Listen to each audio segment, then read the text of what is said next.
Mula sa sandaling nagpadala ng abiso ng anomalya ang sistema ng pamamahala ng smart home, alam ni Nathan Hale na ang kanyang buhay, na pinatatakbo sa pamantayan ng ganap na kahusayan, ay malapit nang pumasok sa isang hindi pa naranasang zone ng ingay. Sanay na siya sa bilis ng trabaho sa industriya ng teknolohiya sa Seattle, kung saan ang lahat ay sinusukat sa pamamagitan ng datos, pag-usad, at katumpakan. Anumang maliit na paglihis ay sapat na upang maramdaman niyang may kailangang suriin, ayusin o alisin. Ngunit sa pagkakataong ito, ang anomalya ay hindi nasa merkado o sa algorithm, kundi nasa loob mismo ng bahay kung saan inaakala niyang kontrolado niya ang lahat. Sa loob ng 18 araw, 3 maliit na pagkawala ang naitala ng sistema mula sa inventaryo. Ang mga bagay na iyon ay balewala ayon sa pamantayan ng pamumuhay ng isang mayaman. Ilang kahon ng dilatang sopas, ilang protein bar, ilang over-the-counter na gamot sa sipon, isang pakete ng face mask para sa panahon ng alerhiya. Sa iba, ang mga bagay na iyon ay napakaliit upang pagkaabalahan. Para kay Nan, ang mahalaga ay ang pagkakaiba sa pagitan ng datos at ng realidad. Hindi siya naniniwala sa kaguluhan, lalo na sa mga pagbabagong walang paliwanag. Sa bahay na iyon, ang bilang ng mga taong may access sa stock ng pagkain pagkatapos ng karaniwang oras ng trabaho ay iilan lamang. At ang huli sa listahan ay si Elena Ramos, ang babaeng Pilipino na halos 20 taon nang kasama ng kanyang pamilya. Siya ang nakasaksi sa paglaki niya mula sa pagiging batang nawalan ng mga magulang sa isang aksidente hanggang sa naging matagumpay na negosyante at kalaunan ay may-ari ng isa sa pinakamabilis na lumalagong kumpanya ng teknolohiya sa West Coast ng Amerika. Nasa kanyang tabi siya ng tahimik, hindi nagdudulot ng ingay, hindi lumilikha ng abala at hindi kailanman humihingi ng anumang bagay maliban sa itinakda ng trabaho. Ang dedikasyong iyon ay laging itinuturing ni Nan na natural bilang bahagi ng katangian ng bahay, bilang isang bagay na laging naroon nang hindi nangangailangan ng kanyang atensyon. Ngunit ngayon, ipinapakita ng sistema na ang mga bakas ni Manang Lena ay tumutugma sa 3 beses na nawawala ang mga gamit. Hindi iba, hindi bagong empleyado, hindi error sa sistema, kundi ang babaeng laging inaakala niyang pinakapinagkakatiwalaan. Ang ideyang iyon ay hindi nagdulot ng galit kay Nathan. Hindi niya ugali ang emosyonal na reaksyon. Ang dumating sa kanya ay pagkalito. Ang pagkalito na iyon ay naging isang uri ng hirap ipaliwanag na tensyon, tulad ng pagharap sa isang maling tumatakbong code, kahit na perpektong gumagana ito dati. Hindi nito sinira ang sistema, ngunit sa pilitan niyang suriin ang lahat ng kanyang nakaraang palagay. Alam na alam ni Nathan ang isang bagay. Hindi kailanman lumalabag si Manang Elena sa proseso. Ang kanyang trabaho ay pinapanatili ng may katumpakan na hindi maabot ng iba pang kasambahay na na-hire niya. Hindi siya kailanman nahuli, hindi siya kailanman humingi ng day off sa kalagitnaan ng linggo, hindi siya kailanman nagbigay ng personal na kahilingan, at hindi kailanman nagpakita ng anumang pahiwatig na ang kanyang pribadong buhay ay nakakaapekto sa kanyang trabaho. Tila umiiral siya upang idagdag sa katatagan na kailangan ni Nathan sa kanyang bahay. Dahil dito, mas mahirap ipaliwanag ang paglabas ng kanyang pangalan sa log ng sistema. Sa araw na iyon, nanatiling normal ang pag-uugali ni Nathan tulad ng dati. Dumalo siya sa mga pulong kasama ang lupon ng mga direktor, sinagot ang mga tanong ng mga shareholder tungkol sa mga bagong proyekto at sinuri ang mga tagapagpahiwatig ng paglago mula sa tech team. Ang lahat ay nasa kanyang karaniwang katahimikan, ngunit sa likod ng katahimikan na iyon, isang sunod-sunod na pag-iisip ang patuloy na gumagana. Paulit-ulit siyang nagtatanong, ano ang tunay na dahilan? Ito ba ay isang kaso ng hindi pagkakaunawaan, error sa sistema, o talagang ginawa niya ang isang bagay na hindi niya inakala na gagawin niya? Habang nag-iisip siya, napagtanto niya na wala siyang anumang datos tungkol sa buhay ni Manang Lena maliban sa nangyayari sa loob ng balangkas ng trabaho. Hindi niya alam kung saan siya nakatira. Ang alam lang niya ay ang lumang apartment complex sa Beacon Hill mula sa impormasyon ng tauhan. Hindi niya alam kung may pamilya ba siya. Ang alam lang niya ay may apo itong lalaki na nagngangalang Jason dahil minsan ay nakakatanggap siya ng mga mensahe na humihiling na alagaan niya ito. Hindi niya alam kung nahaharap ba siya sa kahirapan sa pananalapi. Ang alam lang niya ay ang suweldo at benepisyo na ibinibigay niya ay laging kabilang sa pinakamahusay sa sektor ng domestic labor sa Seattle. Ang pagunawang iyon ay ikinagulat ni Nan. Wala siyang alam tungkol sa babaeng nanirahan sa tabi niya sa loob ng 20 taon, ang babaeng nagluto ng kanyang mga unang pagkain nang bumalik siya mula sa ampunan. Ang babaeng voluntaryong nanatili sa bahay sa tuwing nagkakasakit siya upang matiyak na hindi siya nag-iisa. Ang babaeng nagtupi ng mga liham ng pakikiramay nang mamatay ang kanyang mga magulang at inilagay ang mga ito sa isang maliit na kahon upang mabasa niya balang araw kung gusto niya. Isang tao na parang pangalawang tahanan niya, ngunit hindi niya kailanman kinuwestiyon ang kanyang personal na buhay. Ang pag-unawang ito ang nagpalala sa pagdududa. Hindi dahil sa takot siyang manakawan, hindi dahil sa halaga ng mga nawawalang gamit, kundi dahil hindi niya maintindihan kung bakit hindi siya nagsalita. Kung may pangangailangan, kung may kakulangan, o kung may iba pang dahilan, bakit hindi siya nagsabi? Sa isip ni Nathan, ang pagdududa ay tahimik na nagbago sa isang uri ng pakiramdam na naiwan sa kanyang sariling buhay. Hindi siya sanay doon. Pinamamahalaan niya ang isang malaking kumpanya, kung saan ang lahat ay hinuhulaan ng mga modelo at ino-optimize ng mga algorithm. Ngunit sa kanyang sariling tahanan, wala siyang kaalam-alam sa nangyayari, ilang pader lang ang layo sa kanya. Ang kawalang alam na iyon, ang nagpigil sa kanya na balewalain ito, pabayaan o ituring na maliit na pagkakamali. Naabot nito ang mismong kahinaan na lagi niyang pilit na itinatago, ang takot na maging dayuhan sa lahat ng kwento na may kaugnayan sa kanya. At kaya, sa pagtatapos ng araw, nang muling lumabas sa screen ang huling log ng access ni Manang Elena mula sa voice system, nagkaroon si Nathan ng sarili niyang desisyon. Isang desisyon na walang bahid ng galit, walang bahid ng paghuhusga, kundi simpleng nagmula sa pangangailangan na hanapin ang katotohanan. Kailangan niyang malaman kung bakit lumabas siya sa mga talaan na iyon. Kailangan niyang maintindihan kung ano ang nangyayari sa buhay ng babaeng naging bahagi ng kanyang pagkabata. Kailangan niyang makita ang bahagi ng kuwento na nalampasan niya sa loob ng 20 taon.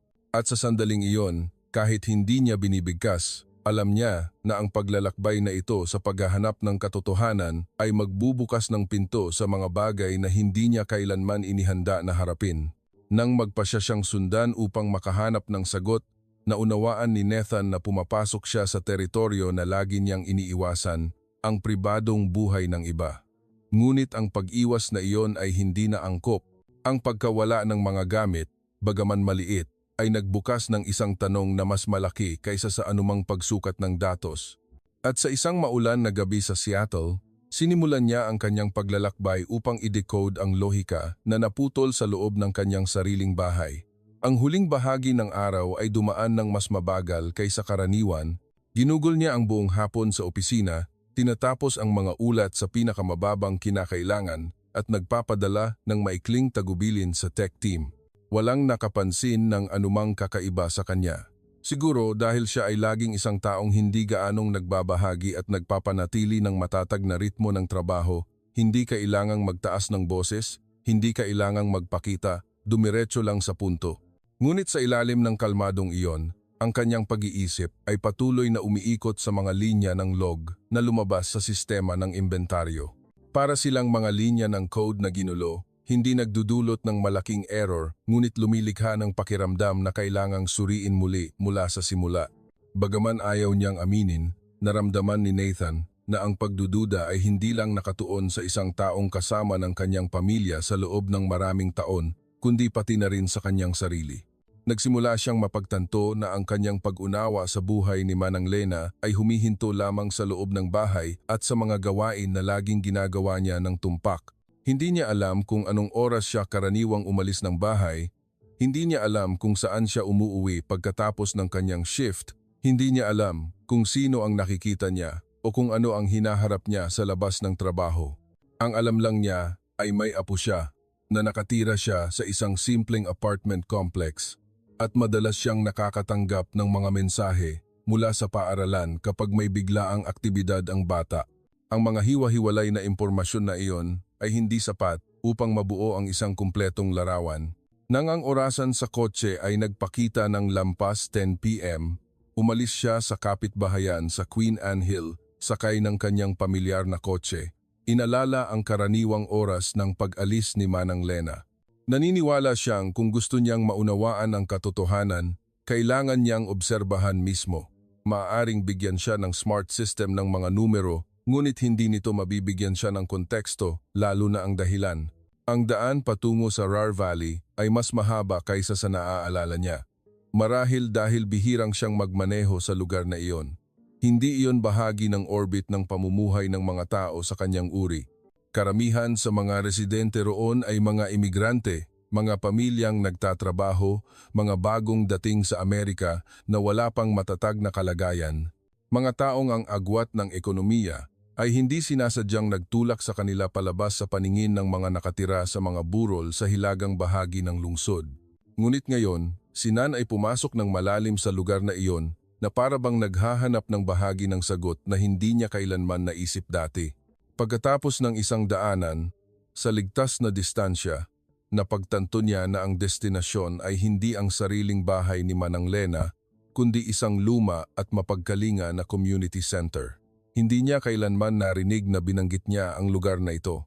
Dati, inakala niya na pagkatapos ng trabaho, uuwi siya sa kanyang maliit na apartment sa Beacon Hill, magpapahinga pagkatapos ng mahabang araw. Ngunit ang kanyang paglitaw sa lugar na ito ay nagpakita na ang lahat ng kanyang nakaraang palagay ay kulang. Ang sentro ay hindi malaking pasilidad. Ito ay isang lugar lamang na ginagamit ng lokal na komunidad upang mag-organisa ng mga aktibidad ng bata, mga klase sa gabi, at emergency assistance program para sa mga pamilyang nahihirapan. Nakakita na si Nathan ng mga katulad na pasilidad sa lungsod, ngunit hindi kailanman huminto upang obserbahan kung paano sila gumagana. Sa loob ng maraming taon, dumaan siya sa mga espasyong tulad nito ngunit bihirang kinuwestiyon ang mga taong umaasa sa kanila upang mabuhay. Mula sa sapat na distansya, napansin niya ang kalagayan ng sentro, limitadong mapagkukunan, simpleng kagamitan, kupas na signboard, mga self-prepared na pagkain para sa mga bata. At pagkatapos ay nakita niya ang mga pamilyar na bagay na nakalatag sa isang mesa, mga kahon ng sopas, protein bar, pakete ng face mask, ilang bote ng over-the-counter na gamot sa sipon. Lahat ay tumutugma sa mga bagay na minarkahan sa inventaryo ng kanyang bahay. Hindi niya narinig ang paliwanag, ngunit agad niyang naintindihan ang kanyang nakikita. Hindi ito pagnanakaw, hindi ito pansariling interes, hindi ito anumang negatibong pahiwatig na kailanman sumagi sa kanyang isip. Ito ay isang simpleng paggamit ng mga bagay na itinuturing na sobra o malapit ng itapon sa isang mayaman na bahay. Hindi niya ito iningatan para sa sarili niya. Dinala niya ito sa lugar na ito, ibinigay sa mga bata mula sa mga pamilya na walang kakayahang bumili ng mga bagay na tila maliit na iyon. Ang kahulugan na ito ay unti-unting lumawak sa pag-iisip ni Nathan. Sa loob ng maraming taon, nakita lang niya siya sa loob ng balangkas ng trabaho, tinuturing siya bilang isang matatag na bahagi ng pagpapatakbo ng isang bahay na puno ng mga limitasyon. Ngunit sa labas ng mga oras na iyon, may tahimik siyang papel sa isang komunidad na hindi niya kailanman alam. Ang lipunan kung saan siya lumaki at nagtagumpay ay may napakaraming antas, at sa unang pagkakataon, malinaw niyang nakita ang isang antas na hindi niya kailanman napasukan. Ang mga bata sa sentro ay hindi tila estranghero sa kanya. Maayos silang pumila, tumatanggap ng kanilang bahagi ng pagkain ng may pamilyar na tiwala. Napagtanto ni Nathan na kilala na nila siya noon pa at alam din niya ng mabuti ang bawat bata, ang bawat pangangailangan nila, ang bawat bagay na pinakakailangan upang magdala ng mas mapayapang gabi. Walang senyales ng pag-aatubili o pagod. Ang tanging malinaw ay ang katatagan ng isang taong nakakaunawa sa kahulugan ng bawat maliit na bahagi ng pagkain at bawat bagay na tila hindi mahalaga. Ang larawang iyon ang nagpamulat kay Nathan sa isang bagay na ayaw niyang harapin. Hindi niya kailanman itinuring ang sarili niya na may karapatang humingi. Hindi siya kailanman humingi ng permiso sa kanya dahil hindi siya naniniwala na maiintindihan niya o sasang-ayon siya. Marahil inakala niyang hindi siya matutuwa kung nalaman niyang kinuha niya ang mga gamit kahit na ang mga ito ay malapit ng itapon. Marahil inakala niyang ituturing niya itong pang-aabuso sa kapangyarihan. Marahil inakala niyang masyado siyang abala upang mag-alala tungkol sa mga dahilan na nasa labas ng sistema na lagi niyang inaasahan. Sa isip ni Nathan, ang pinakamahalagang tanong ay umalingaw-ngaw. Bakit hindi siya nagtiwala sa akin? Hindi niya kailanman itinuring ang sarili niya na mahirap lapitan. Ngunit bigla, ang mga tao ng katahimikan ay tila patunay na may agwat sa pagitan nila na hindi niya napansin. Ang agwat na iyon ay hindi nagmula sa oras o edad. Ito ay nagmula sa kakulangan ng komunikasyon. Kakulangan ng pakikinig, kakulangan ng simpleng pagbabahagi na sana ay nagawa niyang pangasiwaan kung hindi siya labis na nakatuon sa trabaho. At sa sandaling iyon, ang pagkalito ay humalo sa isang bahagyang kirot. Hindi siya galit, naramdaman lang niya na masyado siyang malayo sa mga taong malapit sa kanya nang hindi kailanman kinuwestiyon ang buhay na kanilang hinaharap. Nang mapagtanto niya ito, naunawaan niya na ang kanyang paglalakbay ay hindi na tungkol sa paghahanap ng paliwanag para sa mga nawawalang gamit. Ito ay naging paglalakbay upang mahanap ang koneksyon na nawala sa kanya sa isang mahalagang bahagi ng kanyang buhay. Nang pumasok siya sa sumunod na araw, dala ni Nathan ang pakiramdam ng isang taong kakikita lang ng bahagi ng katotohanan na wala siyang wika upang tawagin noon. Ang pagsubaybay kagabi ay hindi nagdala ng kumpletong sagot, ngunit nagbukas ito ng isang pinto na hindi niya maaaring balewalain. Ang lahat ng nasaksihan niya sa community center ay nanatiling malinaw sa kanyang isip. Ang mga bagay na itinuring na nawawala ay naging mapagkukunan ng buhay para sa mga anak ng mga pamilyang imigrante. At ang larawan ng babaeng pamilyar sa kanya sa loob ng bahay ay nagkaroon ng ganap na ibang papel nang siya ay tumayo sa gitna ng komunidad na iyon. Walang senyales ng anumang bagay na kahina-hinala, tanging ang pagiging simple at pananagutan ng isang taong naniniwala na ang mga bagay na itatapon ay makakatulong sa isang tao sa tamang oras. Maaga siyang umalis sa trabaho noong umagang iyon kaysa sa dati. Inayos niya ang kanyang schedule, inilipat ang ilang pulong sa pagtatapos ng linggo at nagpadala ng maikling abiso sa kanyang assistant na huli siyang darating sa opisina. Hindi niya gusto ang magbigay ng paliwanag at sanay na rin ang iba roon, ngunit sa pagkakataong ito, hindi dahil sa labis siyang abala sa trabaho, kundi dahil gusto niyang mas maintindihan ang buhay ng babaeng halos kasama niya sa buong pagtanda niya. Hindi niya maaaring hayaang huminto ang lahat sa nakita niya kagabi. Ang nakita niya ay ang ibabaw lamang at gusto niyang malaman kung ano ang mas malalim sa ilalim. Ang address ng apartment ni Manang Lena ay mayroon na siya, lumabas sa personal file ngunit hindi kailanman nakakuha ng kanyang interes. Hanggang ngayon, naniniwala siyang sapat na ang pagbabayad ng patas na suweldo at pagtiyak ng sapat na benepisyo upang maipakita ang paggalang. Hindi niya kailanman inisip na kailangan pa niyang magsaliksik. Ngunit ngayon gusto niyang malaman kung anong uri ng kondisyon siya nakatira, kung nahaharap ba siya sa isang bagay na hindi niya napansin, at kung bakit pinili niyang tahimik na gamitin ang mga bagay na malapit ng itapon upang tulungan ang iba sa halip na makipag-usap sa kanya. Nang dumating siya sa lumang apartment complex sa Beacon Hill, napagtanto ni Nathan ang napakalaking pagkakaiba sa pagitan ng kanyang buhay at ng buhay ni Manang Lena. Hindi ito isang mapanganib na lugar, ngunit malinaw na ito ay para sa mga taong kailangang timbangin ang bawat singil sa kuryente at tubig. Walang senyales na ang lugar ay na-renovate kamakailan at naunawaan niya na ang suweldo ni Manang Lena, bagaman matatag, ay hindi sapat upang ilabas siya sa mga pabahay na nasa mas mababang antas ng merkado. Pumunta siya sa beige na apartment na may numerong tumutugma sa address sa file. Ang nagbukas ng pinto ay isang batang lalaki na mga 9 o 10 taong gulang na may maikling gupit na itim na buhok at malinaw na asyanong features sa balat. Tiningnan siya ng bata nang may kalmado ngunit mas mature na tingin kaysa sa kanyang edad. Ang paraan ng pagtayo niya sa pintuan ay nagbigay ng pakiramdam na sanay siyang sumagot mag-isa kapag wala ang matanda. At sa isang maikling sandali, naunawaan ni Nathan na ito siguro ang apo na paminsan-minsan ay binabanggit ni Manang Lena sa mga araw na nakakatanggap siya ng mga mensahe mula sa paaralan. Ang loob ng apartment ay mas maliit at mas maayos kaysa sa inakala ni Nathan. Ang espasyo ay hindi malawak, ngunit ang lahat ay nakaayos ng maayos.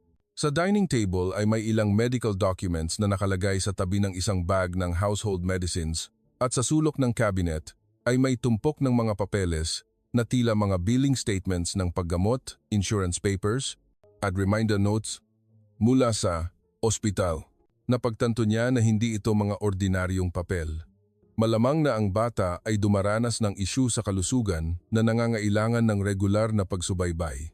Ang mas nakakuha ng atensyon ni Nathan ay ang lumang diploma ng nursing na nakasabit sa dingding, nakabalangkas ng maingat ngunit kupas na ang kulay ng papel sa paglipas ng panahon. Ang pangalan ng may-ari ay malinaw na nakikita at agad niyang naintindihan na bago naging kasambahay, isa siyang dating nurse. Hindi mga simpleng trabaho, hindi isang bagong imigrante na kulang sa kasanayan, kundi isang taong nakatanggap ng formal na pagsasanay ngunit sa kung anong dahilan ay kailangang umalis sa kanyang dating propesyon. Sa sandaling iyon, napagtanto ni Nan kung gaano kaliit ang alam niya tungkol kay Manang Lena. Naniniwala siya na ginagawa niya ang kasalukuyan niyang trabaho dahil iyon ang pangunahing pinili niya sa buhay. Ngunit ngayon, naunawaan niya na nagkaroon siya ng isang propesyonal na buhay na mas kagalang-galang. Ipinakilala ng bata ang sarili niya bilang si Jason, nagsasalita ng may mahinahon at malinaw na boses, hindi nauutal, hindi umiiwas. Ipinaliwanag ni Jason na wala pa ang lola niya, na kailangan pa niyang maglinis sa sentro ngayong gabi at maaaring bumalik siya ng mas huli kaysa sa dati. Hindi nagpakita ng pag-aalala ang bata na parabang ang paglahok ni Manang Lena sa gawaing komunidad ay karaniwan at pamilyar na pangyayari.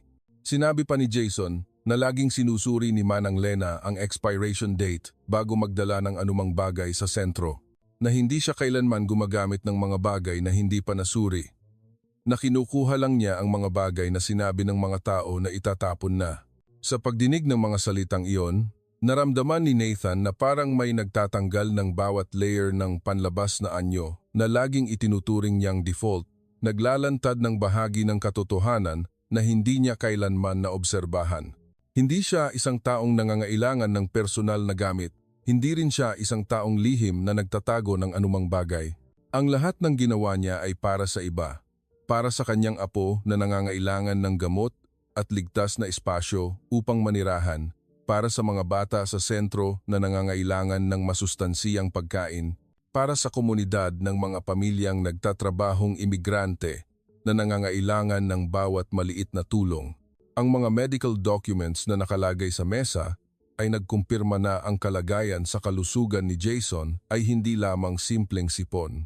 Nakita niya ang ilang reseta na may kaugnayan sa hika, appointment slip para sa regular na check-up sa respiratory department, at isang listahan ng emergency numbers ng pediatrician na malapit sa bahay. Ang lahat ng mga bagay na iyon ay nagpakita na ang bata ay nangangailangan ng regular na paggamot, minsan ay nangangailangan ng prophylactic medicine, minsan ay nangangailangan ng tulong kung biglang atakehin. Nagtatrabaho si Manang Lena ng full-time, nag-aalaga ng kanyang apo, at sinusubukang magbigay sa komunidad ng kung ano ang maaari niyang makalap mula sa ibang lugar. Nang dumating siya sa bahay, hindi siya nagpakita ng pagtataka o pagkadismaya nang makita si Han. Ang kanyang tingin ay kalmado, na parabang alam na niya na mangyayari ito isang araw, walang tanong tungkol sa dahilan ng kanyang pagpunta, at walang pag-iwas. Itinuring lang niya ang kanyang pagdating bilang isang normal na aspeto ng buhay, at iyon, sa isang kakaibang paraan, ay nagparamdam sa kanya na mas magaan. Nakaupo sa maliit na apartment na iyon, inobserbahan ni Nathan ang paraan ng pagtingin niya sa bawat pakete na dinala niya, ang paraan ng pag-aayos niya ng mga medical documents para kay Jason, ang paraan ng paghahanda niya para sa kinabukasan nang hindi nagpapakita ng abala o pagod. Ang bawat kilos ay nagpakita ng dedikasyon ng isang taong itinuturing ang pagtulong sa iba bilang isang prinsipyo sa buhay, hindi isang obligasyon. At ang lahat ng ginawa niya ay konektado sa isang pagtitiyaga na hindi niya kailanman napansin nang tingnan lamang siya sa lens ng trabaho. Sa sandaling iyon, naunawaan niya na ang kanyang pagdating dito ay hindi lamang upang malaman kung bakit minarkahan ang mga gamit sa bahay na nawawala, kundi upang maunawaan ang bahagi ng kanyang buhay, isang bagay na inasahan niya sa loob ng 2 dekada, ngunit hindi niya kailanman talagang nalaman. Ang mga tao ng pagiging kumpiyansa sa kanyang tagumpay, lumalabas, ay nakasalalay ng malaki sa isang babaeng namuhay, nang mapagpakumbaba, ginugol ang karamihan sa kanyang kinikita sa pagpapalaki ng kanyang apo, at ginugol ang natitira para sa ibang mga bata na hindi niya kadugo. Ang pag-unawang iyon ay nagparamdam sa kanya na hindi pa siya talaga mature sa paraan ng pagtingin niya sa mga taong tahimik na sumusuporta sa kanya. Hindi ito isang malaking pagkakamali, hindi isang pagpapahirap na pagkakamali, kundi ang natural na kawalang alam ng isang taong laging nabubuhay sa comfort zone na nilikha ng kanyang sariling tagumpay. At nang umalis siya sa apartment na iyon, alam ni Nathan na hindi na siya makakabalik sa kanyang dating buhay na parabang walang nangyari. Ang nakita niya ngayon ay hindi lamang nagpaliwanag sa dahilan ng mga nawawalang gamit, kundi nagbukas din ng mas malaking katotohanan. Hindi lang siya nagtatrabaho sa kanyang bahay. May mahalaga rin siyang papel sa isang komunidad na hindi sinasadyang matagal na niyang kinalayuan. Nang bumalik siya sa bahay ng gabing iyon, hindi agad binuksan ni Nathan ang anumang screen tulad ng dati. Ang lahat ng nakita niya sa community center at sa maliit na apartment sa Beacon Hill ay patuloy na umuulit sa kanyang isip na para bang may isa pang sistema sa loob niya na sumusuri muli sa bawat layer ng impormasyon na hindi niya pinansin dati. Wala siyang naramdamang galit, lalo na pagkadismaya, tulad ng kanyang unang palagay nang isipin niyang may kumuha ng mga gamit mula sa inventaryo. Ang nagpapahirap sa kanya ay ang pag-unawa na masyado siyang matagal na nabuhay sa perfect operating model na nilikha niya, kaya nakalimutan niya na ang pagpapatakbo na iyon ay mayroon ding mga taong may sariling buhay, sariling kalagayan, at hindi nakikitang pagsisikap na hindi kailanman masusukat ng anumang automated na sistema. Sa huli, binuksan niya ang kanyang computer, nag-login sa inventory management system ng bahay. Lumabas ang pamilyar na interface, ang mga chart at log ay kumikislap ng paikot-ikot. Ang lahat ay tumpak tulad ng dati. Walang senyales ng error o intrusion. Ngunit nang muli siyang nagbukas ng listahan ng mga bagay na minarkahan na nawawala, tiningnan niya ang mga ito nang may ganap na ibang pananaw. Ang mga bagay na iyon ay hindi na nagdala ng kahulugan ng material na kakulangan. Naging bakas ang mga ito ng isang tahimik at mapagkalinga na aksyon na hindi niya alam. Pinili niyang buksan ang bawat log entry ng dahan-dahan. Isang kahon ng sopas ang naitala na may stock sa simula ng buwan, inaasahang gagamitin para sa kitchen staff kung may group meal. Ilang protein bar na inangkat mula sa isang partner company, ang uri na hindi gusto ng mga empleyado sa bahay dahil bahagyang matabang ang lasa, isang pakete ng gamot sa sipon na binili ng maramihan upang i-stock para sa taglamig. Ang ilan pang mga bagay ay malapit nang ma-expire at minarkahan na upang itapon sa loob ng 2 linggo. Ang lahat ng nawawalang bagay ay hindi kabilang sa mga nangangailangan ng espesyal na paghawak, hindi mga mamahaling gamit, hindi mga bagay na may resale value, at lalong hindi mga bagay na maaaring ituring na profit-driven na pag-uugali. Ngunit ang mas nakakuha ng atensyon ni Nathan ay hindi ang mga gamit mismo, kundi ang pagtutugma ng oras sa pagitan ng mga log entries at ng mga araw na nagdala si Manang Lena ng mga gamit sa sentro. Nang tingnan niya muli ang access log, napagtanto niya na ang mga timestamp ay nasa loob ng oras na nagtatrabaho siya sa gabi. Walang sneaky behavior, walang abnormal na pagbabago sa trajectory ng kanyang paggalaw. Ang lahat ay consistent na, imposibleng ituring na pagtatago sa negatibong kahulugan. Ngunit ang mismong consistency na iyon ang nagpilit sa kanya na harapin ang mas malaking tanong. Bakit hindi siya nagsalita? Bakit kailangan niyang lutasin ito ng mag-isa? Kailangang balansehin ang trabaho, pamilya, at komunidad nang hindi nagbabahagi ng anumang bagay sa kanya? Naniniwala ba siyang hindi siya makakaintindi? O inakala niyang wala siyang karapatang sabihin ito? O mas masahol pa, inakala niyang tatanggihan niya kung nalaman niya. Ang mga tanong na iyon ang nagtulak sa kanya na buksan ang detailed report ng sistema. Mula nang simulan ang pag-install ng mga smart device sa bahay, naitala ang bawat operasyon. Naniniwala siya sa datos, naniniwala sa kakayahang kontrolin. Ngunit ngayong gabi, sa unang pagkakataon, naramdaman niya na ang datos ay nagpapakita lamang ng ibabaw at ang talagang mahalaga ay nasa labas ng mga numerong lumalabas. Tiningnan niya ang section ng maling marka kung saan itinatala ng sistema ang status ng item. Sa screen, maraming item ang minarkahan na non-preferred, ibig sabihin ay hindi kasama sa pangunahing menu. Ang ilan ay nagpapakita ng approaching expiration. Ang ilang item ay may note na packaging defect ngunit magagamit pa rin. Ang mga item na ito ay karaniwang inaalis sa listahan ng paggamit. Ngunit sa mata ng iba, lalo na ng taong responsable sa pag-iipon ng bawat sentimo para sa pamilya at komunidad, nagdala sila ng halaga. Sa pag-iisip nito, binuksan ni Nan ang section na may kaugnayan sa medical supplies sa household inventory. Ang ilang item na minarkahan na nawawala ay kabilang din sa mga malapit ng ma-expire o kailangang palitan ang balot.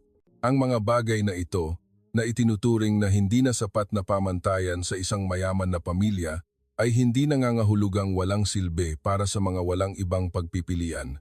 At kung pinili niya ang mga item na iyon upang ibahagi, hindi iyon isang maling aksyon kundi isang pagpili ng isang taong nakakaalam ng halaga ng bawat maliit na gamit. Sa unang pagkakataon sa kanyang buhay, naramdaman ni Nathan na siya ang humahawak ng datos na kulang sa pamantayan. Hindi siya, hindi ang sistema, kundi siya. Tiningnan niya ang sitwasyon sa pamamagitan ng efficiency model at hindi sa pamamagitan ng mata ng tao. Ang pag-iisip na ito ay naging mas mabigat nang binuksan niya ang personal file ni Manang Lena. Ang impormasyon doon ay napakasimple. Start date, evaluation periods, excellent remarks, reliable, always completes tasks, walang isang negatibong note. Ngunit nang nag-scroll siya pababa sa section ng background, iilang linya lang ang nakita niya na nagsasabi na nagtrabaho siya sa elderly care sa isang maliit na nursing home sa Tacoma bago tuluyang lumipat sa domestic helper na trabaho. Walang impormasyon tungkol sa dahilan kung bakit tumigil siya sa pagiging nurse, walang note tungkol sa kanyang pribadong buhay. Ang buong file ay nagpakita na parabang umiiral lang siya bilang isang ulirang empleyado, walang buhay sa labas ng trabaho. Ang kawalan ng laman ng file na iyon ang nagpamulat kay Nathan sa isang mapait na katotohanan. Siya ang pumasok sa kanyang buhay mula noong bata pa siya. Na nawalan ng mga magulang, inalagaan siya sa bawat pinakamahirap na yugto. Ngunit hindi niya kailanman nalaman ang pangalan ng paaralan ng kanyang apo. Hindi kailanman nagtanong kung bakit siya umalis sa pagiging nurse, hindi kailanman nagtanong kung ano ang kailangan niya. Naglingkod siya bilang bahagi ng bahay, laging efficient, laging stable, laging tahimik, at hinayaan niya na masyadong matagal ang katahimikan na iyon. Ang pakiramdam ng kawalan ay unti-unting kumalat nang mag-input siya ng code upang suriin ang mas detalyadong log. Sa pagkakataong ito, binuksan niya ang section ng discrepancy resolution kung saan humihingi ang sistema sa user na mag-iwan ng note kapag may anomaly. Hindi siya kailanman sumulat doon dahil dati ay perpekto ang lahat. Ngunit ngayon, lumabas ang pahinang ito bilang ang tanging lugar kung saan maaari niyang aminin ang bagong katotohanan na natuklasan niya. Tiningnan niya ang screen ng ilang sandali. Pagkatapos ay nag-input ng maikling linya, hindi bulaklakin. Hindi isang error. Hindi ako nag-check ng mabuti. Walang maling aksyon. Sinave niya ito at isinara ang sistema, ngunit ang pag-aalala sa loob niya ay hindi nawala. Kahit nakita na niya ang katotohanan, kahit naintindihan na niya ang dahilan ng mga nawawalang gamit, naramdaman pa rin niya na may kulang sa kanya. Ang bagay na iyon ay hindi nasa data inventory ng sistema, hindi nasa notebook ng assistant, hindi nasa financial report o company schedule. Ito ay nasa relasyon sa pagitan niya at ng babaeng nag-alaga sa kanya ng higit sa kalahati ng kanyang buhay. Naunawaan niya na oras na upang makipag-usap sa kanya hindi upang usisain, hindi rin upang magpaliwanag o magbigay katwiran, kundi upang tanungin ang mga bagay na hindi niya kailanman na itanong sa loob ng 20 taon. Paano nangyayari ang kanyang buhay? Ano ang kailangan niya? At paano siya makakatayo sa tabi niya sa halip na tumayo mula sa malayo? 3 araw pagkatapos ng gabi, muling sinuri ni Nathan ang buong sistema ng bahay. Hindi pa rin siya nakakahanap ng angkop na paraan upang direktang makipag-usap sa taong halos 20 taon ng kasama ng kanyang pamilya. Hindi dahil sa nag-aalangan siyang harapin ang katotohanan, kundi dahil napagtanto niya na muli siyang nagsisimula sa pag-aaral kung paano tingnan ang isang tao bilang kung sino sila, hindi bilang ang papel na ginagampanan nila sa kanyang buhay. Nangangailangan iyon ng isang pagpapakumbaba na hindi niya kailanman sinanay noong ang kanyang buhay ay tumatakbo bilang isang serye ng mga gawain at resulta. Ngunit alam niyang kailangan niyang gawin iyon. At ang pag-aatubili na iyon ay natapos nang makatanggap siya ng isang text message mula sa numero ni Manang Lena, lagnat si Jason sa bahay, absent sa klase. Isang maikling text message lamang tulad ng karaniwan niyang komunikasyon, ngunit nagpamulat sa kanya na ang 3 araw na lumipas ay tila walang bigat. Sa loob ng 3 araw na iyon, hindi niya binanggit ang mga gamit sa inventaryo, hindi niya binanggit ang community center, hindi niya tinanong ang dahilan kung bakit mas malalim niyang inuunawa ang kanyang buhay. Nagtrabaho pa rin siya ng eksakto sa oras, tinatapos pa rin ang mga gawain sa bahay, pinapanatili pa rin ang pamilyar na tahimik na pag-uugali. Ngunit ang maikling mensahe tungkol sa kalagayan ni Jason ang nagparamdam kay Nathan na may naghihintay sa kanya sa likod ng katahimikan na iyon. Umalis siya sa kumpanya ng mas maaga kaysa sa dati noong hapon na iyon, hindi upang ayusin ang anumang krisis, kundi upang pumunta sa apartment sa Beacon Hill. Nang dumating siya, bukas ang pinto. Ang apartment ay nanatiling maayos tulad ng huli niyang pagbisita, ngunit ang hangin sa loob ay mabigat dahil sa malakas na paghinga at matagal na ubo ni Jason. Ang bata, sa ilang sandali ng pagiging gising, ay napansin ang presensya ni Nathan at nagsabi lamang ng isang maikling pangungusap, "Apo, ay okay." Ang kanyang boses ay mahina at tila pilit, ngunit pinilit pa rin niyang panatilihin ang pamilyar na paggalang. Nakaupo si Manang Lena sa tabi ng kanyang apo, nagmamasid sa bawat maliit na pagbabago. Sinabi niya na nagsimula ang ubo ni Jason kagabi at naging bahagyang hirap huminga kaninang umaga. Ginamit na niya ang prophylactic medicine ayon sa reseta ng doktor, ngunit ang epekto ay hindi kasing stable ng dati. Ang nag-aalala sa kanya ay ang mabilis na paghinga at ang bahagyang lagnat na hindi bumababa. Plano niyang dalhin ang kanyang apo sa doktor kung hindi bumuti ang kalagayan pagdating ng gabi, ngunit hindi pa siya makapagdesisyon dahil naghihintay pa siya kung magiging epektibo ang gamot. Para sa mga manggagawang may mababang kita sa Amerika, ang bawat emergency room visit ay hindi lamang isang pag-aalala sa kalusugan kundi isang pag-aalala rin sa pananalapi. Napagtanto ni Nen na sinusubukan niyang ipagpaliban hindi dahil sa kawalang bahala kundi dahil tinatimbang niya ang kagustuhang agad na magpagaling at ang bigat ng hospital bills na maaaring sumunod. Sa buhay ng mayayaman, ang sakit ay isang bagay na maaaring lutasin sa pamamagitan ng isang tawag. Ngunit sa buhay ng mga taong tulad niya, ang sakit ay isang calculation sa pagitan ng risk at expense, sa pagitan ng kagustuhan at kakayahan. At napagtanto ni Nathan na ito ang unang pagkakataon na talagang naunawaan niya ang pagkakaiba na iyon. Hindi siya nagtanong ng opinyon ni Manang Lena. Sinabi lang niya na kailangang dalhin si Jason sa ospital kaagad. Hindi tumutol si Jason. Tiningnan siya ni Manang Lena ng matagal hindi upang magtimbang, kundi para suriin kung ang desisyong iyon ay talagang nagmula sa pag-aalala. At sa sandaling iyon, naunawaan niya na hindi siya nagdududa, gusto lang niyang makasigurado na ang gagawin niya ay hindi nagmula sa awa o panandaliang responsibilidad. Nang nalaman niyang totoo ang kanyang intensyon, wala na siyang sinabi. Sa Seattle Hospital, mabilis ang proseso ng pagtanggap dahil mas lumala ang atake ng hika ni Jason. Dinala ng medical staff ang bata sa examination room at mahigpit na sumunod si Nathan upang asikasuhin ang mga procedure.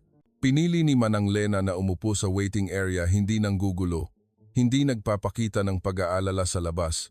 Nakaupo lang ng tahimik, nakatingin sa mga pinto na patuloy na nagbubukas at nagsasara sa emergency room.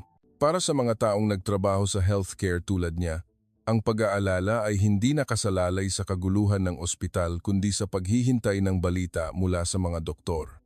Nang lumabas ang doktor, sinabi nila na si Jason ay may severe level ng asthma attack, nangangailangan ng strong bronchodilator, oral steroids, at overnight monitoring sa ospital. Ang sakit ng bata ay hindi out of control, ngunit nangangailangan ito ng mahigpit na pagsubaybay at tamang dosage ng gamutan.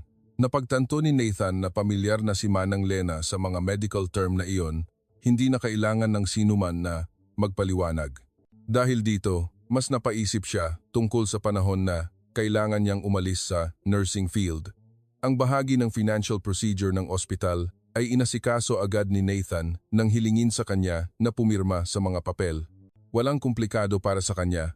Isa lamang itong maliit na gastos na kaya ng isang taong tulad niya. Ngunit para kay Manang Lena, iyon ay isang luho na hindi niya nagawa sa loob ng maraming taon nang hindi nagtimbang-timbang. Nang nalaman niyang nilagdaan niya na ang lahat, ang kanyang tingin ay hindi nagpakita ng kaluwagan tulad ng inaakala niya. Ito ay kalmado na naging bahagyang nakakabigla sa kanya. Ngunit pagkatapos ng ilang segundo, napagtanto niya na hindi iyon dahil sa kawalang pasasalamat, kundi dahil naunawaan niya na ang utang na loob ay minsan mas mabigat kaysa sa utang na pera. Nang gabing iyon, nanatili si Nathan sa labas ng silid ng pasyente sa loob ng maraming oras. Umalis lamang nang dinala si Jason sa monitoring room. Naalala niya ang mga taon na nanirahan siya kasama si Manang Lena nang hindi alam kung ano ang pinagdadaanan niya. Ang mga medical notes sa apartment, ang mamahaling mga reseta, ang mga emergency call mula sa paaralan na hindi niya kailanman binanggit sa bahay niya. Ipinakita ng lahat na namuhay siya nang may napakaraming responsibilidad ngunit hindi kailanman humingi ng sinuman na makibahagi. Nang humupa ang lahat, lumapit siya at umupo sa tabi niya sa waiting room. Walang salitang salamat ang binanggit. Hindi niya kailangang magsalita. Pareho silang nakakaunawa na hindi ito dahil sa siya ang may-ari at siya ang kasambahay. Ito ay isang desisyon na nagmula sa bond na tumagal ng maraming taon na hindi kailanman nila binanggit. Ang katahimikan sa pagitan nila ay hindi na dahil sa pagiging estranghero, kundi isang pag-amin na may mga bagay na mas mahalaga kaysa sa mga salita.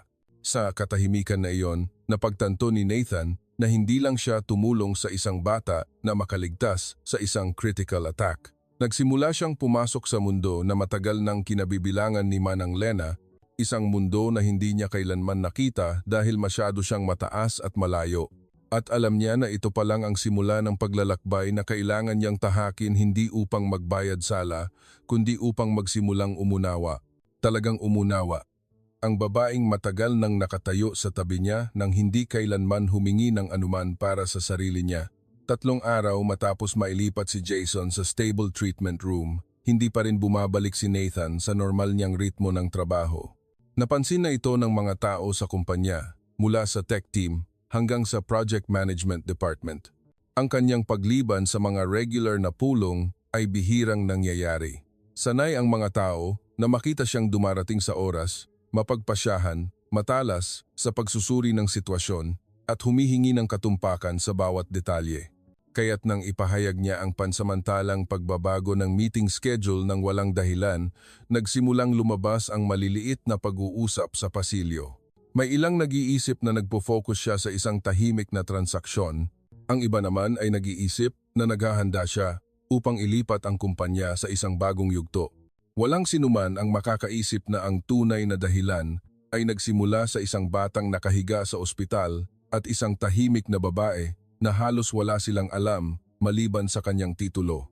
Samantala, ginugol ni Nathan ang karamihan sa kanyang oras sa ospital. Nag-a-update siya sa kalagayan ni Jason sa tuwing dumadaan ang doktor, nakikipag-usap sa nurse tungkol sa pag-usad ng paggamot at tumutulong kay Manang Lena sa lahat ng nauugnay na procedure. Bagaman hindi niya hiniling, ang kanyang presensya ay nagsalita ng isang bagay na hindi niya kailanman inamin. May mga bahagi ng kanyang sariling buhay na napabayaan ng masyadong matagal at siya ang isa sa mga bahaging iyon. Hindi ito compensation, hindi rin obligasyon. Ito ay tulad ng isang paggising na sapilitan siyang baguhin ang kanyang pananaw sa lahat ng nasa paligid niya. Ang pagbabagong iyon ay mabilis na kumalat sa kanyang trabaho, kung saan lagi niyang pinanatili ang malinaw na linya sa pagitan ng personal na emosyon at desisyon sa pamamahala. Ngunit sa pagkakataong ito, tila hindi na nananatili ang paghihiwalay na iyon. Nang bumalik siya sa opisina sa 3 araw, si Genevieve, ang co-founder ng kumpanya, at ang taong pinakakaunawa sa kanya sa larangan ng trabaho ay naghihintay na sa conference room. Binuksan niya ang kanyang laptop, inilagay ang isang folder ng mga document sa harap niya at sinabing ang kanyang pagliban ay nagdulot ng pagkalito sa lahat. Hindi ito isang paninisi, kundi ang katapatan na kinakailangan sa pagitan ng mga taong namamahala sa isang organisasyon na may libu-libong empleyado. Nakikinig si Nathan sa lahat mula sa naantalang progress report hanggang sa hindi komportableng reaksyon ng mga investor nang hindi siya dumalo sa mahalagang pulong kasama ang malalaking shareholders. Sinabi ni Genevieve na hinahayaan niyang makialam ang emosyon sa kanyang responsibilidad, isang bagay na itinuring niyang hindi katanggap-tanggap dati. At nang direkta siyang tanungin kung ano ang inuuna niya, wala siyang handang sagot. Ngunit nang banggitin ni Genevieve ang isang mahalagang punto na ang kanyang image sa mata ng investing community ay kinuwestiyon, naramdaman ni Nathan ang isang bagay na mas malinaw kaysa sa anumang data analysis. Hindi na siya nag-aalala tungkol sa image tulad ng dati.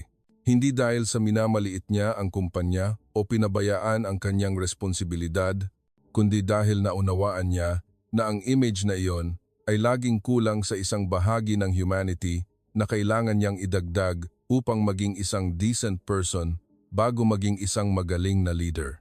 Sa sandaling iyon, sinabi niya kay Genevieve na nakatuon siya sa isang mahalagang personal na issue, ngunit hindi siya nagbigay ng detalye. Hindi dahil sa nagtatago siya, kundi dahil hindi siya makahanap ng mga salita upang ipaliwanag ng lubusan. Paano niya ipapahayag sa ilang pangungusap na ang kanyang buhay ay muling sinusuri sa pamamagitan ng larawan ng isang bata na hirap huminga sa hospital bed, na sa loob ng maraming taon, nabuhay siya sa mga spreadsheet, report, progress, ngunit nakaligtaang tingnan ang mga taong talagang sumuporta sa pundasyon ng kanyang buhay. Tiningnan siya ni Genevieve ng matagal, hindi nagtanong pa, ngunit ang kanyang tingin ay nagpakita na nauunawaan niya na hindi simple ang lahat. Gayunpaman, pinaalalahanan niya siya na kailangan siya ng kumpanya. Muli, inilatag ang hangganan ng responsibilidad at kailangan niyang harapin ang katotohanan na napipilitan siyang hatiin ang kanyang presensya sa pagitan ng dalawang mundo na hindi niya kailanman hinayaan na magbanggaan. Bumalik siya sa ospital ng hapon na iyon nang may mabigat na kalooban. Mas maganda na ang kalagayan ni Jason. Hindi na mabilis ang paghinga tulad ng 2 araw na nakalipas at hindi na masyadong maputla ang mukha. Sinabi ng doktor na maaari na siyang i-discharge sa loob ng 1 o 2 araw. Nagpasalamat si Manang Lena sa doktor nang may mababa at maikling boses alinsunod sa kanyang estilo. Ngunit nang umupo si Nathan sa tabi niya sa waiting room, tiningnan niya siya ng may kakaibang tingin na para bang sinusubukan niyang unawain kung bakit gumugol siya ng ganoong karaming oras para sa isang taong naglilingkod lamang bilang manggagawa sa kanyang bahay. Hindi alam ni Nathan kung paano magsisimula, kaya pinili niya ang pinakatotoo.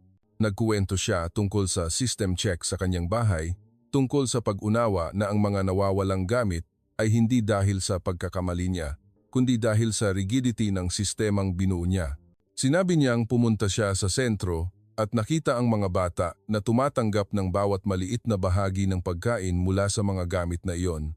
Inamin niya na nagkamali siya sa pagdududa kahit panandalian lang, at ang mas nagpapahirap sa kanya ay hindi ang pagkuha niya ng mga gamit, kundi ang pakiramdam niya na kailangan niyang gawin iyon ng tahimik na para bang wala siyang karapatang magsalita.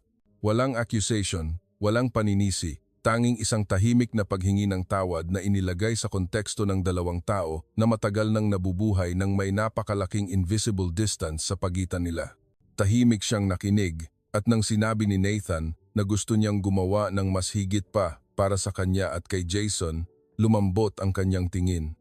Nagkuwento siya kung bakit siya umalis sa pagiging nurse. Nagkuwento siya tungkol sa mga unang taon ng pagiging imigrante, tungkol sa 12-hour shifts, tungkol sa mga pasyente na inalagaan niya ng buong puso, at tungkol sa diskriminasyon na naranasan niya nang ayaw ng ilang pamilya na hawakan ng isang babaeng Asian ang kanilang kamag-anak.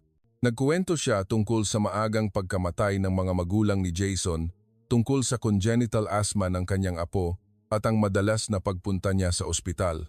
Nagkuwento siya ng kalmado na para bang ang mga kuwentong iyon ay masyadong pamilyar na para mas masaktan pa siya. Ngunit ang bawat salita niya ay bumigat sa puso ni Nathan dahil napagtanto niya na hinarap niya ito ng mag-isa sa loob ng maraming taon. Tinanong niya kung bakit hindi siya nagsalita. Sumagot siya na ayaw niyang maramdaman niya na may responsibilidad siyang tumulong. Sanay na siyang hindi umasa sa sinuman. At sa buong panahong iyon, naisip niya na sapat na ang kanyang mga pasanin upang hindi na siya mag-alala pa sa kanyang bahagi. Ang sagot na iyon ang nagpigil kay Nathan na magpatuloy sa pagiging tahimik. Sinabi niya na hindi siya isang bahagi ng sistema sa kanyang bahay. Siya ay isang bahagi ng kanyang buhay. Hindi niya alam kung gaano katagal niya hinayaan na masanay siya sa pagiging mapagpasensya, ngunit gusto niyang huminto na iyon ngayon. Gusto niyang hayaan siya na ibahagi ang responsibilidad sa kanya kahit maliit na bahagi lang. Gusto niyang makakuha si Jason ng pinakamahusay na medical service. Gusto niyang hindi na siya mamili sa pagitan ng pera para sa gamot at upa sa bahay. Gusto niyang bumawi hindi dahil sa obligasyon, kundi dahil sa pagpapahalaga. Tahimik si Manang Lena nang matagal, ngunit sa unang pagkakataon, naramdaman ni Nathan na ang katahimikan na iyon ay hindi na isang pader. Ito ay tulad ng isang transition space kung saan tinatimbang ng isang tao kung dapat siyang maniwala sa isang pagbabago o hindi. At pagkatapos ay nagsalita siya ng isang pangungusap na bawat salita ay nagpadama sa kanya na umaapaw ang tubig sa kanyang puso. Kung sinabi mo na, gawin mo ang sa tingin mo, ay tama. Isang simpleng pangungusap, ngunit para kay Nathan, iyon ang unang pagtanggap. Isang pinto ang nagbukas para makapasok siya sa bahagi ng buhay na hindi niya kailanman hinayaang hawakan ng sinuman. Isang tiwala na alam niyang kailangang pangalagaan sa pamamagitan ng pangmatagalang aksyon, hindi sa ilang araw ng impulse. Nang gabing iyon, nang bumalik siya sa bahay, alam ni Nathan na hindi natatakbo ang kanyang buhay sa dating orbit at handa siya para doon kahit na nangangailangan ito sa kanya na harapin ang mga pagbabagong hindi madali. Ngunit alam din niya na ito ang tamang daan, ang tanging daan upang maging isang decent person, upang maging karapat-dapat sa tiwala na ibinigay niya sa kanya. Matapos ma-discharge si Jason at makabalik sa maliit na apartment sa Beacon Hill, naramdaman ni Nathan na pumasok siya sa isang bagong yugto ng kanyang buhay kung saan ang mga bagay na itinuring niyang peripheral ay naging sentro. Ang pagbabagong iyon ay hindi nagmula sa isang marahas na kaganapan, kundi sa pag-unawa niya na ang anumang sistema, gaano man perpekto, ay hindi maaaring palitan ang kapangyarihan ng presensya at kabutihang loob, kindness. At alam niyang matagal siyang nakatayo sa labas ng buhay ng mga taong mahalaga sa kanya.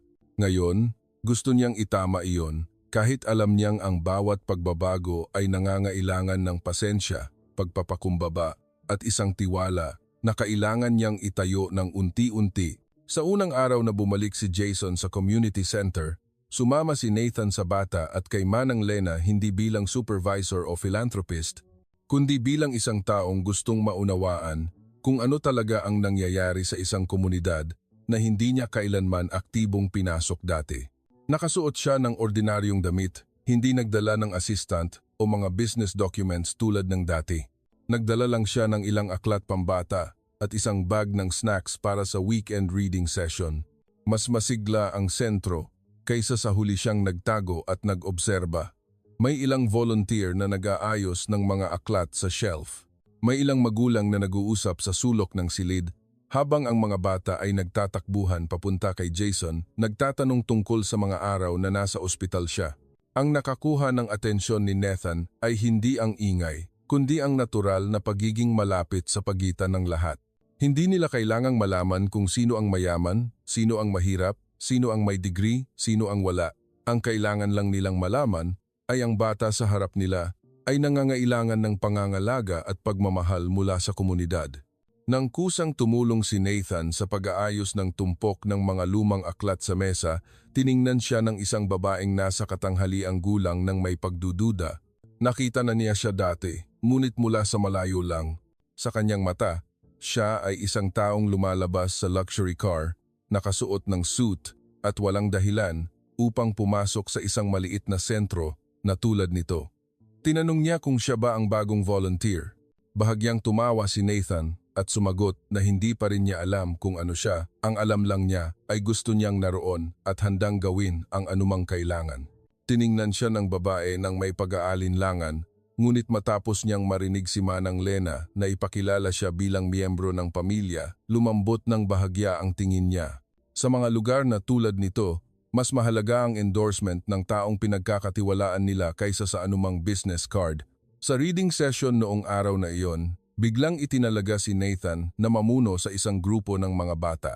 Ang mga bata ay nagtipon sa isang bilog, may hawak na lumang ngunit malinis pa ring mga aklat.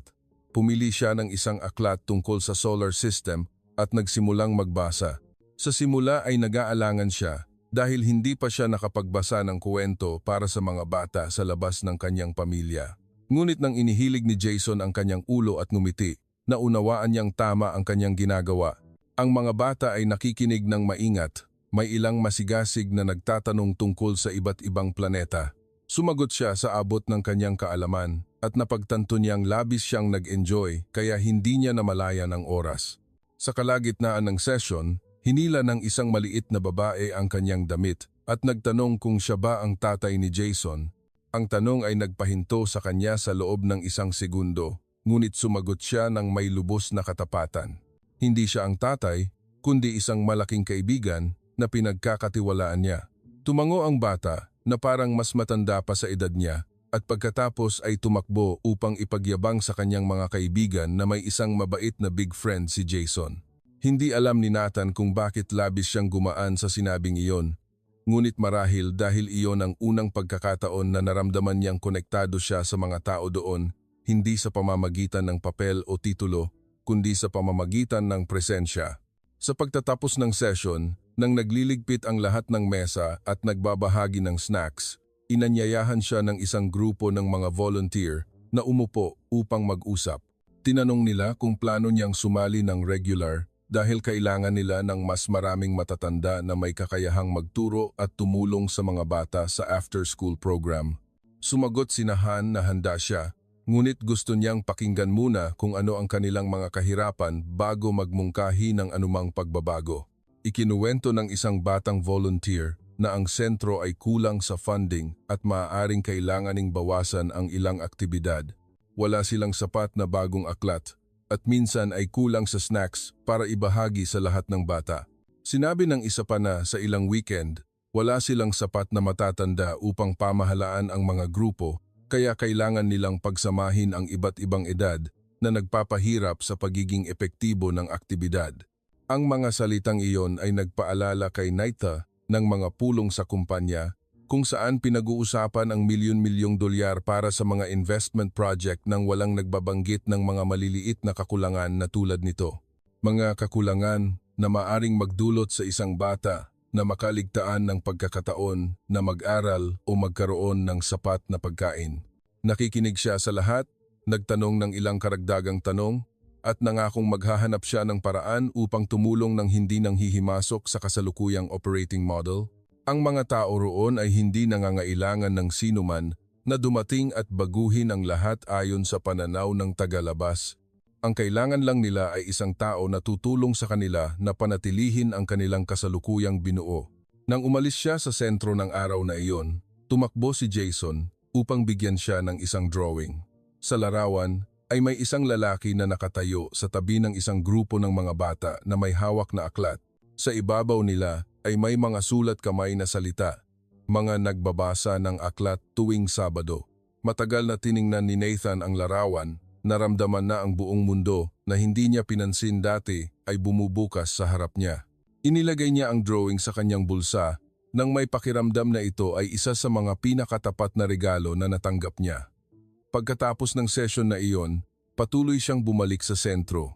Hindi siya nagpahayag ng tulong sa sinuman, hindi ginamit ang pangalan ng kumpanya bilang kondisyon. Ginawa lang niya ang maliliit na bagay. Nagdala ng mga aklat pambata na binili sa used bookstore, tumulong sa pag-uuri ng mga document, nag-donate ng ilang lumang tablet para sa study corner, at minsan ay bumili ng karagdagang pagkain upang matiyak na walang bata ang kailangang maghati ng maliit na portion. Sa tuwing darating siya, ngumingiti lang si Manang Lena nang bahagya hindi mayabang, hindi nagulat, tanging ang ngiti ng isang taong nakakita ng isang buto na sa wakas ay tumubo pagkatapos ng maraming taon ng tahimik na pag-aalaga. Ang mga volunteer ay nagsimulang masanay sa kanyang regular na presensya. Ang mga bata naman ay itinuring siya bilang natural na bahagi ng weekend session. Napansin ng mga matatanda sa lugar na hindi siya dumaan lang para magpakita. At napagtanto ni Nathan na hindi pa siya kailanman naramdaman na talagang kabilang sa isang lugar kahit sa mga mararangyang gusali na pag-aari niya. Isang linggo, matapos ang kanyang unang pampublikong paglahok sa sentro, nakatanggap siya ng tawag mula sa training department ng kumpanya. Tinanong nila kung maaari siyang dumalo para sa isang orientation para sa mga bagong manager. Nag-isip sandali si Nathan at sinabing pupunta siya, ngunit pagkatapos lamang ng kanyang weekend schedule sa sentro, ang kabilang linya ay bahagyang tumigil na para bang hindi sigurado kung tama ang narinig. Ngunit alam ni Nathan na ito ang unang hakbang upang balansehin ang kanyang buhay. Walang sino man ang makakapaghiwalay sa kanya mula sa kanyang responsibilidad sa trabaho. Ngunit siya ang nagpapasya sa priority order sa kanyang buhay. Noong weekend na iyon, bumalik si Nathan sa sentro. Wala siyang dinalang mamahalin, nagdala lang ng ilang bagong aklat at isang kahon ng crayons para sa mga bata. Nang pumasok siya, isang maliit na sigaw ang umalingaw-ngaw mula sa sulok ng silid. Isang bata ang tumakbo at nagtanong kung anong aklat ang babasahin niya ngayon. Ipinagyabang ng isa pa ang kanyang math test score. At sinabi ni Jason nang mahina na gumawa siya ng isang listahan ng mga paksa na gusto pa niyang malaman mula sa solar system hanggang sa dinosaurs. Sa sandaling iyon, naunawaan ni Nathan na naging bahagi na siya ng lugar na ito. Hindi dahil sa mayaman siya, hindi dahil sa may posisyon siya, kundi dahil pinili niyang naroon. Maaaring hindi niya mabago ang buong mundo, ngunit binabago niya ang mundo ng ilang bata at iyon ay sapat na upang magpatuloy siya. Nang umalis siya sa sentro ng araw na iyon, hindi niya inisip ang mga report, hindi rin ang paparating na pulong. Ang inisip lang niya ay ang sinabi ni Manang Lena, kailangan lang na may makakita. Ngayon, hindi lang siya nakakakita. Natututo rin siyang maging isang tao na mapagkakatiwalaan ng mga bata. At iyon ang nagpadama sa kanya na ang kanyang buhay ay sa wakas ay nagsisimula ng pumasok sa tamang orbit. Sa mga sumunod na linggo, unti-unting nabuo ang isang bagong ritmo sa buhay ni Nathan.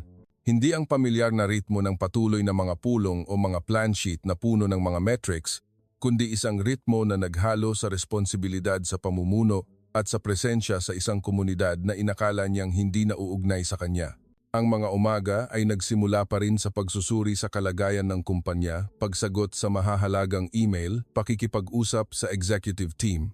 Ngunit pagdating ng hapon, gumugol siya ng oras sa pagbisita sa apartment sa Beacon Hill o sa community center upang tingnan kung paano nagaganap ang mga aktibidad sa pag-aaral. Hindi siya ginawa nitong ibang tao. Ginawa siya nitong bersyon na dapat sana ay naging siya noon pa. Nang maghanda ang sentro para sa kanilang buwanang strategy meeting, isang pulong na noon ay umiikot lang sa resource allocation at pag-aalala sa mga limitasyon ng kakulangan inanyayahan siyang dumalo. Hindi bilang donor, lalong hindi bilang kinatawan ng isang malaking korporasyon, kundi bilang bahagi ng volunteer team na tumutulong sa sentro na mapanatili ang pag-iral nito. Ang mga long-time volunteer ay nagmula sa iba't ibang larangan, guro, social worker, part-time cook, final year psychology student, at ngayon ay kasama siya, ang taong itinuturing na simbolo ng tagumpay sa mundo ng negosyo, nakaupo sa iisang mesa kasama nila, nakikinig sa kanila na nag-uusap tungkol sa pangangailangan ng bawat bata, tungkol sa mga buhay na nangangailangan ng karagdagang suporta, tungkol sa maliliit na bagay na hindi maitala ng anumang financial system. Nang tanungin nila ang kanyang opinion, hindi nagbigay si Nathan ng anumang grand plan. Sinabi lang niya na tama ang kanilang ginagawa. Ngunit kailangan nila ng isang matatag na funding source upang hindi na mag-alala tungkol sa pagbabawas ng mga programa taon-taon. Iminungkahi niya ang paglikha ng isang long-term support fund, hindi sa ilalim ng pangalan ng kumpanya o bilang kanyang personal na donation, kundi isang community fund na pinamamahalaan ng volunteer team mismo. Isang fund na walang impluensya mula sa labas, hindi nakakabit sa image, hindi nangangailangan ng anumang media recognition. Ikinagulat ito ng lahat, lalo na ng mga taong nakipagtulungan sa ibang donor at kailangang harapin ang hindi mabilang na mga kondisyon. Sinabi niya na hindi nila kailangan ng sinuman na magsalita para sa kanila. Ang kailangan lang nila ay resources upang mapanatili ang kanilang ginawa ng maayos noon pa. Tahimik ang buong silid ng ilang sandali hindi dahil sa hindi pagkilos, kundi dahil ang mungkahi ay dumiretso sa sentro ng kanilang kagustuhan. Ang gawin ang trabahong ito ng may ganap na awtoridad, hindi sa ilalim ng kontrol ng isang malaking organisasyon. At nang bahagyang tumango si Manang Lena, unti-unting sumang-ayon ang iba. Walang nagsalita ng marami, ngunit ang pagpayag na iyon ay nagbigay ng pakiramdam ng init na mas mahusay kaysa sa anumang palakpakan. Mula roon, lumipat ang lahat sa practical stage. Tinulungan sila ni Nathan na asikasuhin ang legal paperwork, kumonekta sa mga lokal na financial institution upang matiyak na ang fund ay itinatag ng tama. Karamihan ay nanatili siya sa likod upang ang volunteer team ang pumirma at magpatakbo. Ang bawat hakbang ay ginawa ng maingat, iginagalang ang operating model ng sentro. Ang mga tao roon ay matagal nang namuhay ng may kakulangan kaya hindi na sila naniniwala sa mga pangako na malayo. Ang pinaniniwalaan nila ay ang aksyon at ginamit ni Nathan ang kanyang sariling aksyon upang patunayan ang kanyang sinabi. Samantala, gumaling si Jason at bumalik sa paaralan. Dumalo siya sa mga reading session ng regular, sinalubong ng kanyang mga kaibigan ng may init, tila mas kumpiyansa siya kaysa dati. Hindi na nahihiya kapag nasa gitna ng grupo ng mga kaibigan. Isang araw, nagdala siya ng magandang test score at ipinakita kay Manang Lena. Ngumiti siya ng may kasiyahan, ngunit napansin ni Nathan ang isa pang emosyon sa kanyang mga mata, kaluwagan. Hindi dahil sa score, kundi dahil nakita niya na ang bata ay may mas ligtas at mas matatag na espasyo. Sa araw ng pinakamalaking community gathering ng season, mas maraming tao sa sentro kaysa karaniwan. Nagdala ang mga magulang ng mga pastries, naghanda ang mga volunteer ng mga laro, at dumalaw ang mga guro mula sa mga kalapit na paaralan upang malaman ang tungkol sa model. Ang atmosfera ay masigla ngunit pinanatili pa rin ang pagiging malapit. Si Manang Lena ang namamahala sa pag-aayos ng mga pagkain, inakay ang bawat bata sa mesa upang suriin kung sino ang may food allergies. Si Nen naman ang namamahala sa reading corner kung saan naguunahan ang mga bata sa pagbasa. Nang ang sesyon ay pumasok sa bahagi ng pagbabahagi sa pagitan ng mga volunteer at magulang, inikot ng lahat ang kanilang mga upuan upang maging isang bilog. Inanyayahan si Manang Lena na magbigay ng ilang salita tungkol sa reading program. Tumayo siya ng may kalmadong kilos, mabagal at matatag ang boses. Nagkuwento siya tungkol sa mga araw na iilan lang ang bata sa sentro at isang maliit na bookshelf lang ang mayroon. Nagkuwento siya tungkol sa mga pagkakataong kailangan niyang magdala ng pagkain mula sa kanyang sariling maliit na suweldo upang matiyak na walang bata ang uuwi ng gutom. Ngunit ang nagpatahimik sa lahat ay hindi ang paghihirap, kundi ang pangungusap na sinabi niya sa huli. Hindi namin sinasagip ang sinuman. Pinapaalam lang namin sa mga bata na nararapat silang pangalagaan. Nagpalakpakan ang lahat hindi dahil sa speech, kundi dahil sa katotohanan na binanggit sa boses ng isang taong nabuhay ng may maraming karanasan, ngunit hindi kailanman nais na itaas ang sarili. Nakaupo si Nathan, naramdaman ang bawat salita bilang isang aral na hindi niya kailanman nabasa sa anumang aklat ng pamumuno. Napagtanto niya na ang nagpapalakas sa komunidad na ito ay hindi ang budget o ang program, kundi ang mga ordinaryong tao na matatag sa kanilang kabutihang loob, kindness. Sa pagtatapos ng session, nang unti-unting umalis ang mga magulang, tumakbo si Jason upang bigyan si Nathan ng isang folded letter. Sinabi niya na ito ang kanyang school writing. Ang paksa ay, ang taong nagbigay inspirasyon sa akin. Sa sanaysay, nagkuwento si Jason tungkol sa isang lalaki na laging pumupunta sa sentro tuwing weekend, nagdadala ng mga aklat, nagdadala ng tawanan at handang sumagot sa bawat tanong, gaano man siya kaabala. Hindi niya isinulat ang pangalan, ngunit alam ni Nathan kung sino iyon. Matagal niyang tiningnan ang liham at maingat itong inilagay sa kanyang bulsa. Hindi ito pagkilala para sa kanyang ginawa. Ito ay pagpapakita na ang tapat na pagmamahal ay hindi nangangailangan ng anumang kondisyon maliban sa tapat na presensya. Isang linggo pagkatapos, nagdaos ang sentro ng unang pulong ng newly established Fund Management Board. Inanyayahan si Manang Lena sa opisyal na posisyon ng advisor. Sa simula ay tumanggi siya sa pag-iisip na kulang siya sa education o experience upang lumahok sa ganitong uri ng pulong. Ngunit gusto ng mga volunteer na naroon siya dahil mas nauunawaan niya ang mga bata kaysa sa anumang curriculum. Nang pumasok siya sa silid, tumayo ang lahat bilang tanda ng paggalang. Hindi siya nagsalita ng marami, ngunit ang kanyang presensya ay humubog sa kung paano gagana ang fund sa hinaharap. Patas, praktikal, at inuuna ang interes ng mga bata. Nang araw na iyon, nakaupo si Han sa isang sulok ng silid, hindi ang chairperson, kundi ang supporter lamang. Hinayaan niya si Manang Lena at ang mga volunteer na mamuno. Nagbigay lamang siya ng payo kung kinakailangan, pinanatili ang pinakamababang prominent role. At nang tumayo siya sa likod, malinaw niyang nakita ang halaga ng pagbibigay ng kapangyarihan ng tama. Ang mga tao roon ay hindi nangangailangan ng sinuman na mamuno.